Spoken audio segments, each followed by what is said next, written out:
दूर दराज के एक राज्य में एक मंत्री अपनी दो जुड़वा बेटियों के साथ रहता था। जुड़वा होने के बावजूद भी दोनों का स्वभाव एक दूसरे से बिल्कुल अलग था। एक का नाम था काव्या, दूसरी का नाम था भाव्या। काव्या अपनी बहन भाव्या से बोली, कितना सुंदर दिन है। आज का दिन उतना ही सुंदर है जितना सुंदर ये नज़ारा है। तभी भाव्या बोली, मुझसे ज़्यादा खूबसूरत तो नहीं होगी। काव्या बोली, हाँ मेरी प्यारी बहना, तुझसे ज्यादा खूबसूरत नहीं है। काव्या बचपन से ही शांत, सरल और समझदार थी। वहीं भाव्या को अपने रंग रूप पर बहुत ही घमंड था। वो स्वार्थी और जिद्दी थी। दोनों के 19वें जन्मदिन पर मंत्री ने बहुत बड़ी दावत रखी। मंत्री बोला, सभी राजा के राज्य और उन राजकुमारों को बुलावा भेजो। इस दावत में सब सज धज कर आए थे। काव्या की नजर एक राजकुमार पर पड़ी। भाव्या भी उसी राजकुमार को देख रही थी। काव्या बोली, वो देखो, वो राजकुमार कितना आकर्षक है। भाव्या बोली, आकर्षक तो है ही, राजकुमार तो मुझे ही पसंद करेंगे। काव्या बोली, मुझ में ऐसी क्या कमी है। भाव्या बोली, तुम अच्छी तरह से जानती हो, दावत में राजकुमार के परिवार वाले भाव्या के लिए शादी का प्रस्ताव रखते हैं। ये बात जानकर काव्या मायूस हो जाती है और जंगल की तरफ चली जाती है। जंगल की तरफ जाते वक्त उसे एक साधु मिलता है। वो बोला, मुझे बहुत प्यास लगा है। काव्या पास में ही एक लोटे में जाकर पानी लाकर साधु को देती है। साधु पानी पीता है और बोलता है, मैं जानता हूँ तुम्हारा मन बहुत विचलित है। तुम जंगल में जा सकती हो, पर याद रखना, अपने कर्तव्यों का पालन करना। कोई भी काम करो आशावादी आचरण के साथ और पूरी मेहनत और ईमानदारी के साथ करना। कभी भी हार मत मानना। काव्या, तुम बहुत समझदार हो, मुझे तुम पर पूरा विश्वास है। जंगल में थोड़ी दूर जाने पर उसे एक आवाज सुनाई दी। ध्यान से देखने पर एक हिरन झाड़ियों में फंसा हुआ था। काव्या बोली, तुम इस झाड़ में कैसे फंस गए? रुको, मैं तुम्हें बाहर निकालती हूँ। काव्या ने हिरन को झाड़ में से बाहर निकाल दिया। काव्या बोली, वाह, कितने खूबसूरत हो तुम, बिल्कुल सोने जैसे चमक रहे हो। हिरन बोला, तुम बहुत सुंदर हो, तुम्हारा बहुत बहुत शुक्रिया। काव्या बोली, तुम बोल सकते हो? हिरन बोली, हाँ, तुम्हारा दयालु आचरण देख मैं बहुत प्रसन्न हुआ। अब तुम आगे बढ़ती जाओ। कुछ दूर जाने पर काव्या बोली, अरे बाप रे, ये कितना घना जंगल है।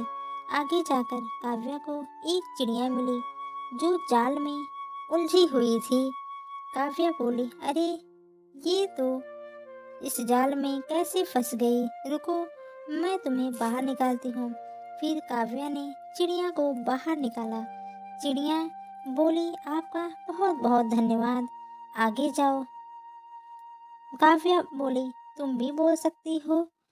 चिड़िया बोली, हाँ, लेकिन अभी तुम आगे जाओ। काव्या को एक बेजान और सूखा लकड़ी का पेड़ मिला। काव्या बोली, अरे ये पेड़ तो सूख गया है, लगता है इसे पानी की जरूरत है। वो पास की नदी से जाकर पानी लाई और पेड़ में डाल दिया। पेड़ में पानी डालते ही पेड़ में जान सी आ गई। पेड़ बोला, धन्यवाद, तुमने मुझे पानी दिया। काव्या बोली, तुम भी बोल सकते हो? पेड़ बोला, हाँ लड़की, तुम बहुत नेक दिल की हो, तुम्हें किसी भी चीज का लालच नहीं है। तुम्हारा दयालु आचरण देख मैं बहुत प्रसन्न हुआ और मैं तुम्हें तोहफे के रूप में कुछ देना चाहता हूँ। जाओ, वहाँ जो नदी है उसमें एक डुबकी लगाओ। काव्या बोली, ठीक है, जैसी आपकी आज्ञा। काव्या आगे जाकर पानी में डुबकी लगाती है और जैसे ही वो बाहर निकलती है उसे कुछ नया सा लगने लगता है। उसका रंग रूप अब बदल गया था। वो बहुत खूबसूरत हो गई थी। काव्या पेड़ के पास गई और बोली, देखिए, लेकिन ये सब कैसे हो गया? पेड़ बोला, ये तुम्हारे अच्छे कर्मों का फल है काव्या। काव्या बोली, मेरा सौभाग्य है कि मुझे आपके दर्शन हुए। मैं ये नहीं जानती थी कि ये सब कैसे हुआ, लेकिन मैं बहुत खुश हूँ। पेड़ बोला, हमेशा खुश रहो बेटा। पेड़ ने एक अंगूठी अपने पास गिरा दिया और बोला, तुम्हें जब भी कोई तकलीफ हो तुम इस अंगूठी को अपने हाथ में ले लेना, तुम्हारी सारी चिंताएं दूर हो जाएंगी। वापस आते वक्त रास्ते में वही चिड़िया फिर से दिखाई देती है। चिड़िया एकदम चमक रही थी। काव्या बोली, अरे वाह, तुम तो बहुत खूबसूरत हो। चिड़िया बोली, तुम बहुत सुलझी हुई और समझदार लड़की हो। तुम्हें जब भी जरूरत पड़े तुम मुझे याद करना, तुम्हारी सारी समस्याएं दूर हो जाएंगी। काव्या वहां से आगे बढ़ती है। थोड़ी दूर जाने पर हिरन मिला।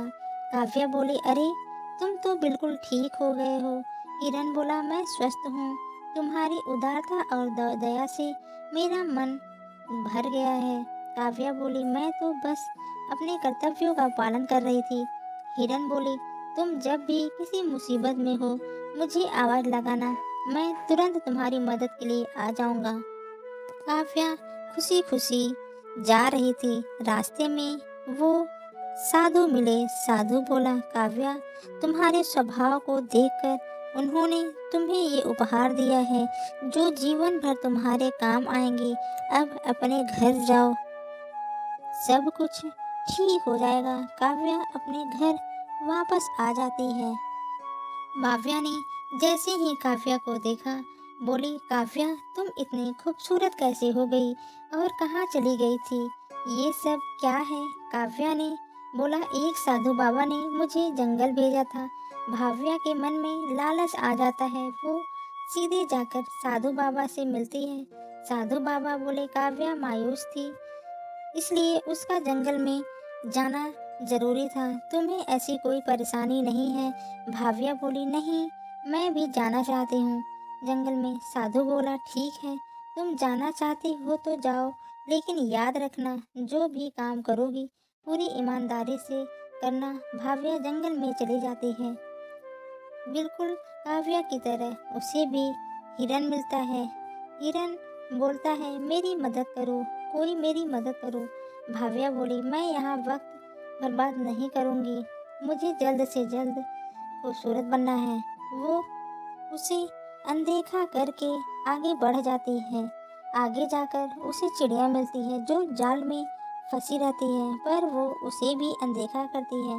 आगे जाकर उसे सूखा हुआ जादुई पेड़ दिखता है। भाव्या बोली, तुम वही पेड़ हो ना जिसने मेरी बहन को पानी में डुबकी लगाने को कहा था? मुझे भी बताओ कहाँ है वो नदी, मैं भी खूबसूरत होना चाहती हूँ।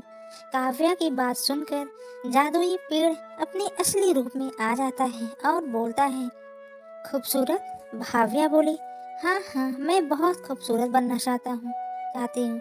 मुझे पेड़ बोला, तुमने अपनी जिंदगी में ऐसा कोई काम किया है जो प्रशंसनीय हो? तुमने कभी निस्वार्थ भाव से किसी की मदद की है? किसी को तुमने दर्द से बाहर निकालने की कोशिश की है? भाव्या बोली, नहीं। पेड़ बोला, लड़की, तुम गलत जगह आई हो। पहले अपने मन से नकारात्मक भाव हटा दो। अपने अपनों के से मिलजुल कर रहो, तुम अपने आप खूबसूरत बन जाओगी। भाव्या वहाँ से सीधे अपने घर लौट आती है और अपनी प्यारी बहन से अपने बुरे बर्ताव के लिए माफ़ी मांगती है। फिर दोनों मिलजुल कर रहने लगती हैं।